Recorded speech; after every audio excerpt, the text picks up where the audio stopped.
Welcome back to Easy Weeknight Cooking with Heart's Desire Spice Blends. Tonight we've got a really great recipe for meatloaf that the whole family enjoys and people get their vegetables. This is Make It a Meal meatloaf, and so why don't I go ahead and share some of the ingredients. I'll show you some of the story behind this as we go.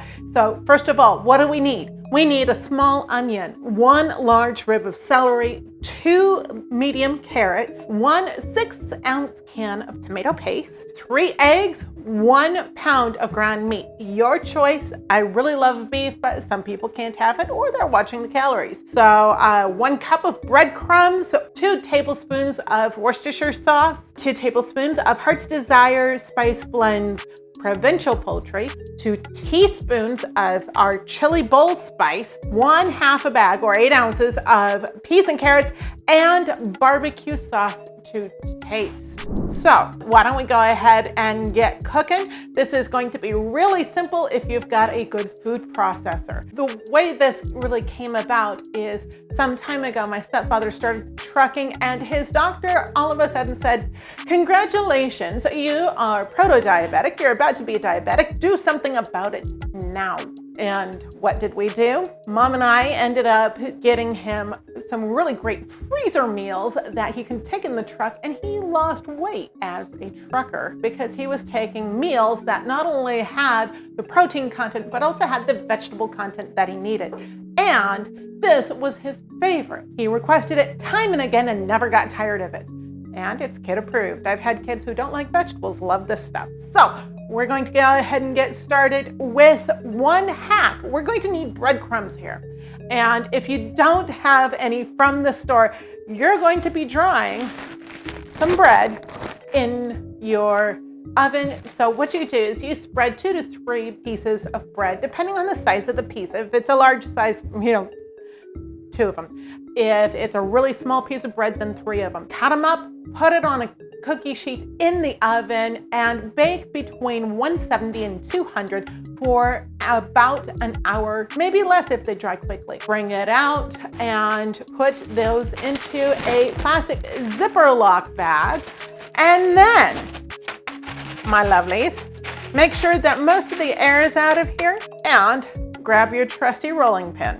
There's a reason why these are in a plastic bag, and that is to keep these breadcrumbs from going everywhere. Meanwhile, your rolling pin does a really great job of making sure that these become breadcrumbs instead of bread cubes. At that point, voila, you've got bread cubes, and they don't cost an arm and a leg. Now that our breadcrumbs are nice and fine, we're going to put our spices right in there and shake it up, because we want those spices all the way through this, and there's no better way to get your dry ingredients all mixed like this. So your spices are in there, reseal the bag, get some of the air out of there, mix it up. What you're looking for here is a uniform color. And this way, it's really a no mess way to do that. Next thing you know, you've got seasoned breadcrumbs. Put this aside. We are going to need it later. And at this point, you're going to get out your food processor and your vegetables. So we're going to go ahead and cut up everything but your peas and carrots, and start off by cutting these into good sized chunks. Cut off the tops and bottoms of your carrots after they've been washed. Go ahead and cut off your top and bottom of your celery. I've already done that, and I like to cut my celery in half from about the midpoint down. At that point, you are going to cut these into chunks. That way, your food processor doesn't have to process the whole thing and can get itself some bite-sized pieces. Now, I'm going to go ahead and do basically the same thing with the onion. Go ahead and cut off the stem end, cut through the root end, and put the paper aside. Next thing I'm going to do, because it's just really easy, is 1 slice to the root end, and at this point, I can peel the paper right off. Throw those aside. Do the same thing to the other one. And at this point, I'm going to cut a couple more wedges on this and just cut this into really big chunks. Now, I need my food processor. And at this point, I get to scoop my beautiful vegetables right on in. At this point, you're gonna pulse this until they are nice and fine so that they end up looking a whole lot like the ground meat when you're done. How cool is that? Hide your vegetables, my darlings.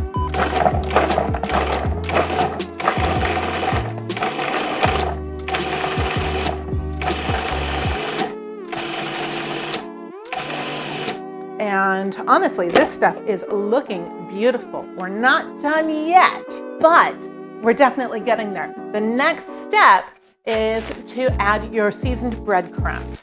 We're going to process this again, and this is actually going to turn the texture and color into something that really is reminiscent of ground meat.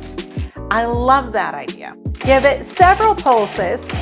This, my darlings, is definitely the kind of texture you're looking for. At this point, we can put this back on. We are going to add half of our meat at this point. Now, why half? Because if you try to add all of it, it will really bog down your food processor and it will not process correctly and you'll get a really kind of gummy texture. I don't want that. I want this to have a ground meat texture. Put the lid back on and pulse again.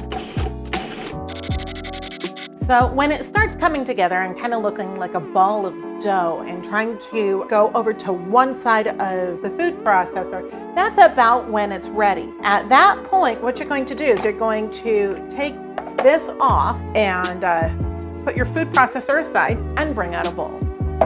Now we're going to be doing the rest of this, my darlings, in this bowl here. Go ahead and pull your ground meat mixture right on out of there. Oh my gosh, that smells incredible already. Now that we have everything else put aside, our meat mixture is ready for the rest of the meat. It is ready for our eggs, our Worcestershire sauce, the rest of the meat, and our tomato paste. We're going to put all of these in this bowl and mix it well. Once it is well mixed, we're also going to be putting in our peas and carrots. Now, the peas and carrots are wonderful because they just add character, they add texture, they add just this fun chunks in there.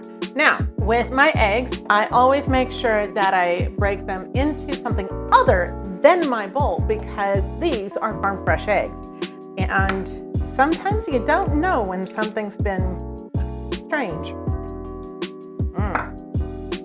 Now, eggs are a wonderful binder here, and that's exactly what we're going to be using them as. So go ahead and kind of start cutting this in with the side of your spatula. Throw in your Worcestershire. You can use your hands for this portion. You can use a spatula for this portion. So when you mix this, you mix it so that you've got the same color all the way throughout. And that's when you know it's really done being mixed. So my spatula just broke. I think it's time to use the hand. What do you say? What I do with this is I actually use a squeezing motion when I put my hand in there and then move the bowl every time. So when you squish this stuff, yeah, it gets all over your hands. When you squish this stuff, you're mixing it at the same time.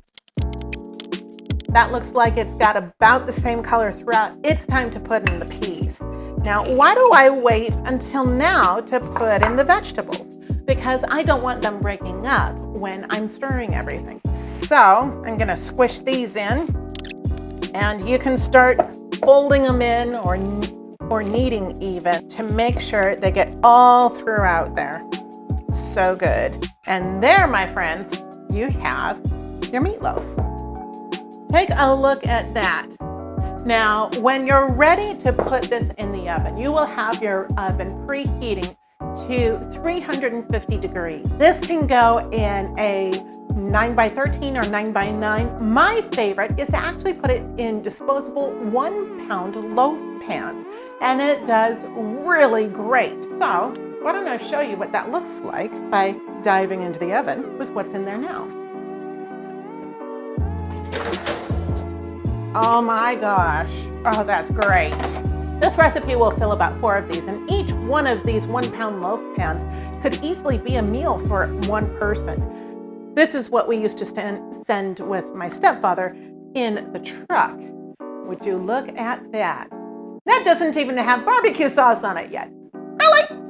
And it tastes phenomenal. So why don't we go ahead and temp this? You want to make sure that when you think you're done, you take the internal temperature of the meat and make sure it's at the correct temperature, especially if you're using something like chicken or pork. Going ahead and temping this. Oh yeah, it's saying 194 in the center. It is definitely done. So what do you say I take a bite and we see how the stuff tastes? Would you look at that?